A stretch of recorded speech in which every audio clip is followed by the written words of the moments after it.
नमस्कार, मैं हूं सतीश कुमार मिश्रा और स्वागत है आप सभी का कॉम्पिटिटिव इंग्लिश ट्यूटोरियल के यूट्यूब चैनल पर। अभी कल ही 3 मई को थर्ड राउंड के ई काउंसलिंग की प्रक्रिया पूरी हुई थी और सभी को अपने थर्ड राउंड के रिजल्ट की प्रतीक्षा थी, जिस पर विराम लगाते हुए आज AISSAC ने शाम 6 बजे रिजल्ट को घोषित कर दिया है। क्या क्या सावधानी बरतनी है इस बार, कौन सी लापरवाही नहीं करनी है और कैसे कुछ लोगों को सीट एलोकेट हो जाने के बावजूद भी उन्होंने कुछ भी नहीं किया और फिर भी कैसे वो लोग एग्जिट हो गए, इन सारी विषयों पर हम आज चर्चा करने वाले हैं और इसलिए मैं लिए चलता हूं आपको अपने कंप्यूटर स्क्रीन पर। तो सबसे पहले हम गूगल क्रोम को खोलेंगे और मैंने गूगल क्रोम पहले से खोल करके रखा हुआ है। कभी कभी नेट स्लो होता है तो खुलने में बड़ा समय लगता है और हम सभी यहाँ पर अभी देख रहे हैं कि ये जो थर्ड राउंड की नोटिफिकेशन थी, तो पहले सिर्फ इतना दिख रहा था 29/4/2023 से 3/5/2023 तक, बस इतना ही का था। आज सीट एलोकेशन रिजल्ट आ गया, ये वाला कॉलम आ गया, last date for accept allotted school. इसके कॉलम की अगर हम बात करें तो आपकी स्क्रीन पर मैंने थोड़ा सा इसको बड़ा कर दिया है। ये है 4 मई, मतलब आज ही शाम 6 बजे से और 9 मई दोपहर 12 बजे तक, ये 2-2 घंटा अब समय कम होता जा रहा है। तो 9 मई दोपहर 12 बजे तक आप सीट एक्सेप्ट कर सकते हैं, ये अलॉट करने का, या रिकॉन्सिडर कर सकते हैं या एग्जिट कर सकते हैं। अब बात आती है कि वेरिफिकेशन फिजिकल का मेडिकल का डेट क्या है। तो 6/5 से, मतलब 6 मई को सुबह 9 बजे से और 16 मई शाम 5:30 बजे तक आपका मेडिकल का शेड्यूल रहेगा। और last date of reporting to allotted school with all documents, इसका जो डेट है वह 16/5 शाम 5:30 बजे लास्ट डेट रखा गया है। तो ये कुल मिलाकर के ये सूचना होगी। अब बात यह है कि सेकेंड राउंड में वरीयता, थर्ड राउंड में वरीयता किसको मिलने वाली है। तो third round of E counselling जो है वो पोर्टल पर ऑलरेडी वैसे ही कंडक्ट होगा जैसे सेकेंड राउंड का हुआ था। और इसमें जैसे पहला राउंड था और दूसरा राउंड था उसी को फॉलो अप किया गया है। पहली प्राथमिकता थर्ड राउंड में उन लोगों को मिलेगी जिन्होंने रिकॉन्सिडर टैब ऑप्ट किया था। सीट अलॉट हुआ था लेकिन उन्होंने रिकॉन्सिडर किया था, तो उनको पहली प्राथमिकता मिलेगी। दूसरा, जिनको कोई भी स्कूल में सीट नहीं मिला था सेकेंड राउंड में, दूसरी वरीयता उनकी होगी। और तीसरी वरीयता candidates who have not registered and do not done choice filling during round 1 and 2। किसी भी कारण से राउंड 1 और राउंड 2 में कोई भी परीक्षार्थी या अभिभावक अपने बच्चों का ई काउंसलिंग के लिए रजिस्ट्रेशन और चॉइस फिलिंग नहीं कर पाए थे, जिन्होंने थर्ड राउंड में किया होगा, तो तीसरी वरीयता उनको मिलेगी। अब इसमें सावधानी भी बरतनी है।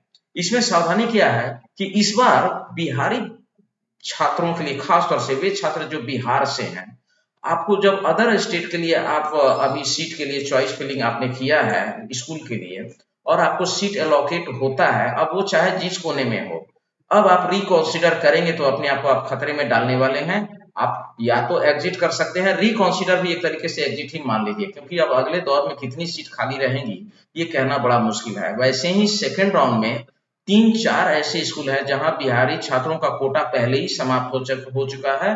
25% एक स्टेट को जो मैक्सिमम सीट देने का प्रावधान है उससे ज्यादा नहीं दिया जा सकता। इस कोटे के तहत 4 या 5 स्टेट ऑलरेडी सेकेंड राउंड में बिहार के बच्चों के लिए कोटा फुल हो चुका है। तो आप टोटल 33 में से ये 4 तो माइनस कर लीजिए। और कुछ वैसे स्टेट बचे हुए हैं जहां मैक्सिमम एक मिलने की संभावना थी, गारंटी नहीं थी कि इसमें मिल ही जाएगी। एक ही सीट मैक्सिमम अब बिहारी को मिल सकता है, बिहारी बच्चों के लिए। मैं खासतौर से अदर स्टेट वालों के लिए अदर स्टेट में फाइट करना भी आसान है। बिहारी बच्चों के लिए मुश्किल ये हो रहा है कि बिहारी बच्चों में 260 255 प्लस लाने वाले बच्चों की तादाद बहुत ज्यादा है। और किसी भी स्कूल में जहां 260 265 270 वाले जो पहले से जाकर के सीट भर चुके हैं, एक एक और सीट मिलने की जहां संभावना है, कहीं 2 है, मैक्सिमम कहीं 3 होगी, तो अभी भी 260 प्लस वाले ऐसे होंगे जो उस जगह को जाकर के भरेंगे। तो ये थोड़ी सी सावधानी आपको बरतनी है। तो प्लीज रिकॉन्सिडर ऑप्शन का मिसयूज थर्ड राउंड में ना करें। दूसरी बात यह है कि चाहे आपको सीट एसएस में मिला हो या एनएसएस में मिला हो, यदि सेकेंड राउंड तक भी सीट अलॉट नहीं हुआ था तो इस बार आप सभी अपना अपना रिजल्ट निश्चित रूप से चेक करें। मैं ये क्यों कह रहा हूं, मुझे 2 ऐसे अभिभावक का फोन थर्ड राउंड ई काउंसलिंग के दरमियान में आया जिन्होंने बताया कि सर हमने एसएस एनएसएस दोनों दिया था और मार्क्स भी अच्छे थे, 246 नंबर 241 नंबर, सीट अभी तक नहीं मिला। मुझे आश्चर्य हुआ इस बात पर, मैंने कहा ऐसा हो नहीं सकता है। जब मैंने उनसे यूजर आईडी पासवर्ड मांग करके लॉगिन किया तो पता चला कि उनको सीट एलोकेट हुआ था। एक मोतिहारी के अभिभावक है, उनको केशव सरस्वती विद्या मंदिर अलॉट हुआ था। एक नालंदा के अभिभावक है, उनको सुंदरी देवी मंदिर एलोकेट हुआ था। पर उनके सीट उन्होंने बता रहा था उस रिजल्ट में कि उन्होंने एग्जिट ऑप्शन ऑप्ट किया है। मैंने पूछा कि आपने तो एग्जिट कर लिया है। अभिभावक ने कहा सर मैंने ऐसा कुछ भी नहीं किया है। तब मुझे ध्यान में आया कि नियम ये है, AISSE ने शुरू में ही बताया था कि यदि आपको कोई सीट अलॉट होता है तो या तो आप एक्सेप्ट करते हैं या फिर आप अगर प्रक्रिया में इंटरेस्टेड नहीं है तो आप एग्जिट कर लीजिए। लेकिन अगले दौर में बने रहना चाहते हैं तो आपको रिकॉन्सिडर करना पड़ेगा।